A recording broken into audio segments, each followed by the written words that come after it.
Robin Hood Radio presents Flavor Matters with Serge Madikians. He's the owner of Yerevan restaurant in Armenia.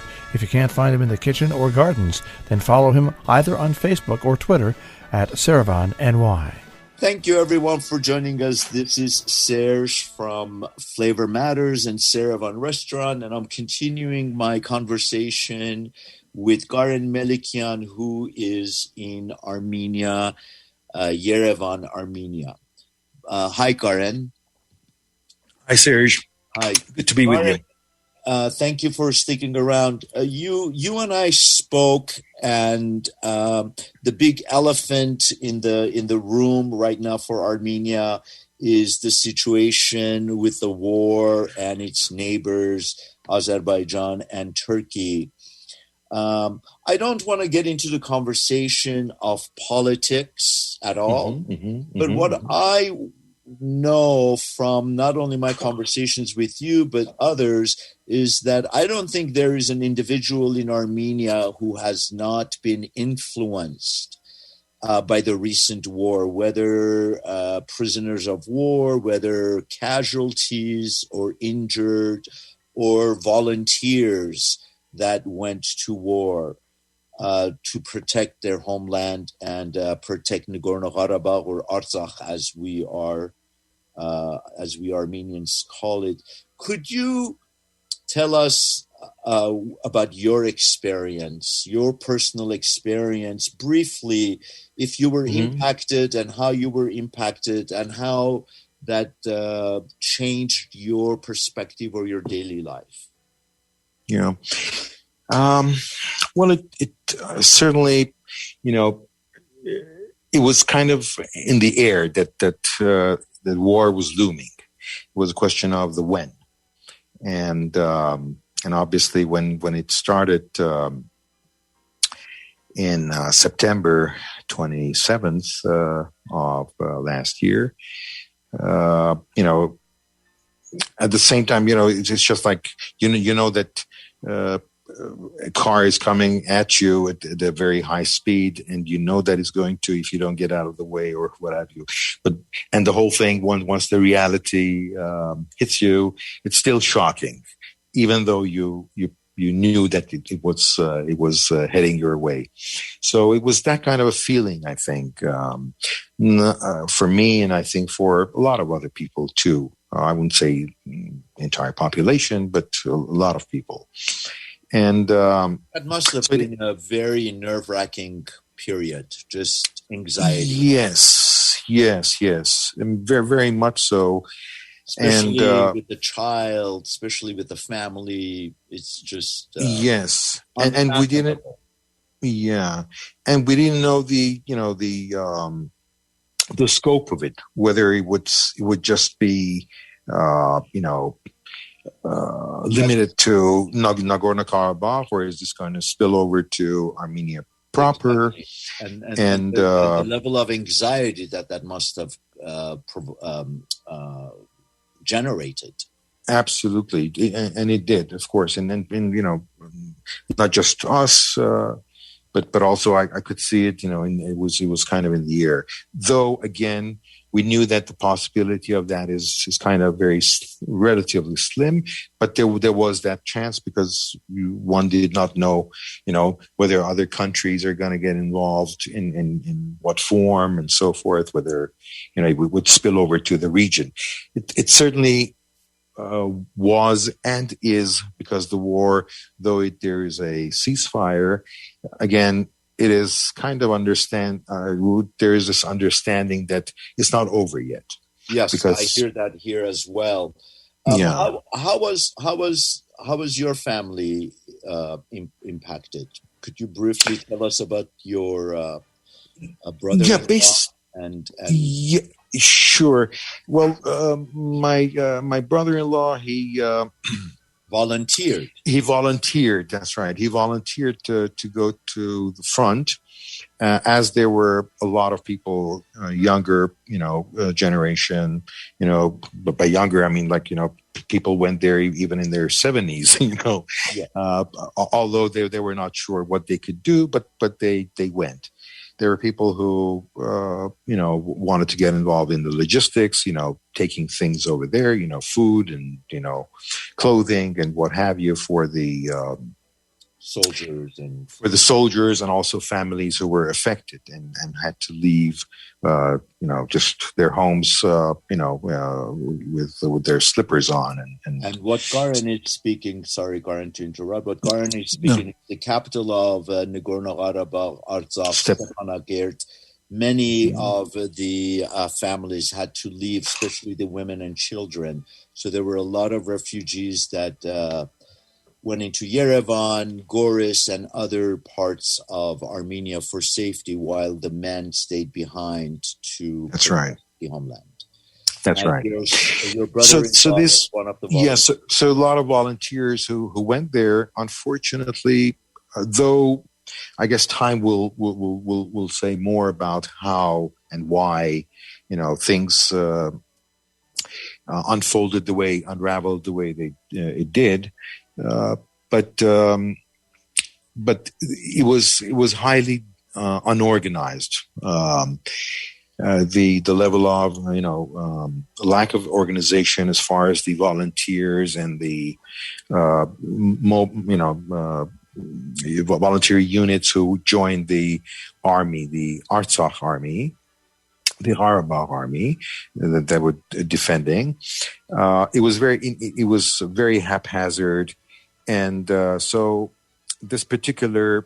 Which is really unfortunate to hear, Garen John, because, yes, as you said, it was anticipated. You sort of, your imagery of you're standing there and the car is coming. That's and you're right. going to get hit. But yet it seems that the military and the leadership was not ready or did not have a solid plan on how to retaliate.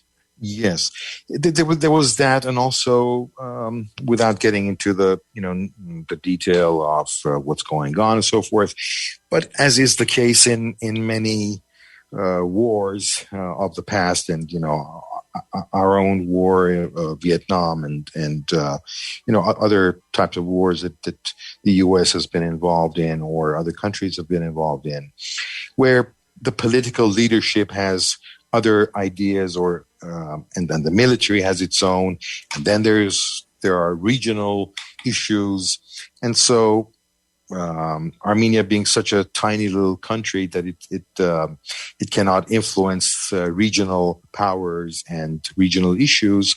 So it's basically a very it's a sailing boat in the midst of a huge ocean of storm. Hit by a storm. Right. So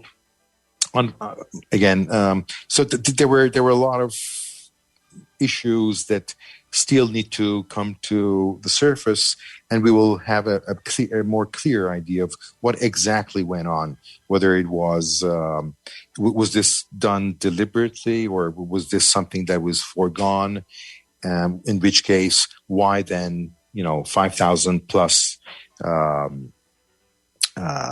souls were lost. Soldiers who lost their lives, right? And a lot more, 15,000, 10,000, 15,000 who are injured. And so, Garen, you're raising a very interesting point.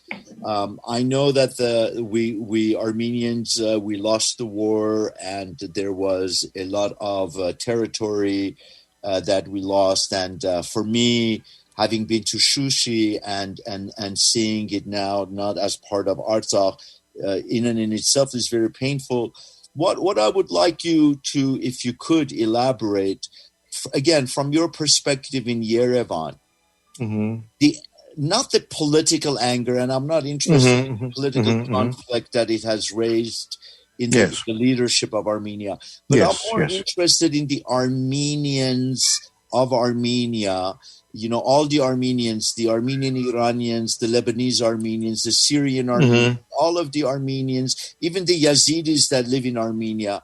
How has their frustration and anger, because you can see when you go outside to Yerevan, you can see whether the mood of the public is jovial or it's angry or it's nervous.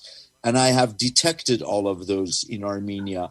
How do you think that the fear has subsided a little bit more, or do you think that level of nervousness and anxiety, or as we say in Armenian, larvat zvijaka, do you still see that in everyone?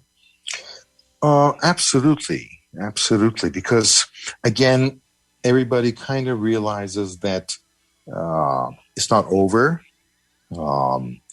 Not only the war, but also, the question marks or the unknowns are overwhelming. And again, the political leadership on all sides does not have the answers. But again, I would also refer to the global issues that we, again, as human beings are dealing with, and the frustration and the anxiety that, we all have across the globe, both in terms of, economic viability, economic need, need that people have, the differences in our social and economic levels and how that affects. So you see all of those in Armenia as well. Vis-a-vis COVID in the U.S., we know from all the data and statistics coming out that, how the minorities were less, they received less medical and assistance and so on and so forth. So we have that. It's a global thing. And obviously, yes, and unfortunately, a human factor where when you think that, things of this nature, catastrophes, ought to bring people together to solving and to sharing and to care for one another and so on and so forth. And it may happen initially, but unfortunately, as time goes by, then we kind of fall back into our own, cocoons or our own, safety. Human nature prevails. Exactly. So exactly. So Armenia is no different in that respect. So those who have more ability, both financial and economic ability, they are looking at opportunity, opportunities that this has opened up to them, and unfortunately, the overwhelming majority of the population, which does not have that, therefore does not necessarily see it as such. So, Garen, we have come to the point that we're all humans, and the same issues that we have in the U.S. you have there. Absolutely. The same global issues that every nation is facing. You Absolutely. have there as well. One of the things, we only have about 2 minutes left, and one of the things that I want to ask you is: here is Garen, born in an Armenian in Abadan, Iran, lived in London, lived in New York, now lives in Armenia, Yerevan, Armenia. How does Garen understand being an Armenian? There we go back to the B. Well, I'm wondering if the B has found an end.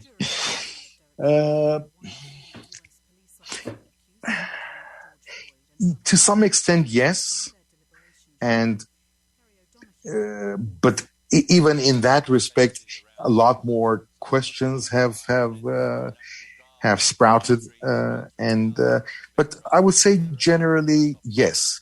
But that does not necessarily help me to kind of calm down or to come to certain resolutions that are, I think that it just helps me to move forward. it has helped me with my compass, if you will. Huh? Of course.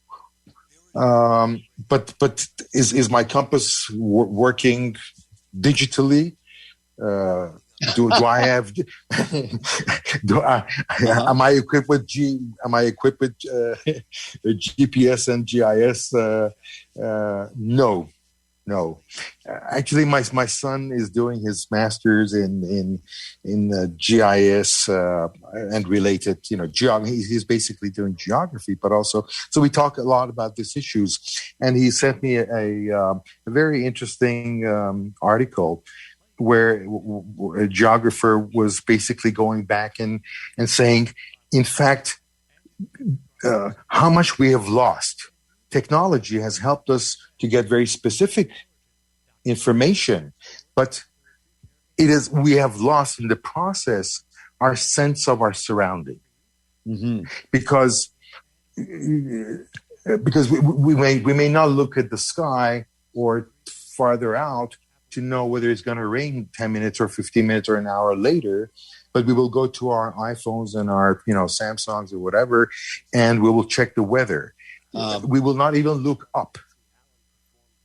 We will not look up to the sky to figure things out.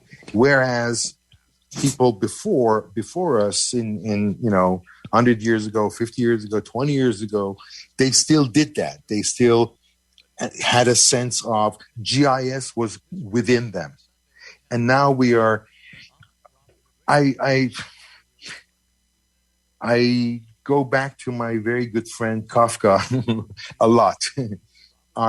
We as much as we have the instruments and the tools to overcome so many issues as we are globally again, and in particular in certain countries at least. But on the same level, we are alienating ourselves in the process. So there is this, and it's like a swing. We realize certain things, then we come back, and then we go again. So I guess human nature, as you said it quite correctly, has not changed very much, and these processes are things that we just go through in order to not go insane, I guess. To bring back our sanity. Yeah, you're raising so many important questions and human factor questions and spiritual questions that always inspire me and always keep my wheels going. Garen, it's been a pleasure speaking with you. I wish we had another hour for us to spend and speak with each other. I really appreciate you taking the time in your evening to join us. And I thank you for the opportunity. In Yerevan, of course. Absolutely, love to. Yeah. Or in New York. We're in New York sometime soon. Yes. I prefer it in Yerevan. Okie dokie, you got it. Thank you, everyone, for joining us. Thank you. Once again, this is Serge from Yerevan Restaurant and Flavor Matters, and we appreciate your tuning in. Flavor Matters is a joint production of the Yerevan Restaurant and Robin Hood Radio. For more information on the Yerevan Restaurant in Armenia, New York, yerevan.com on the web.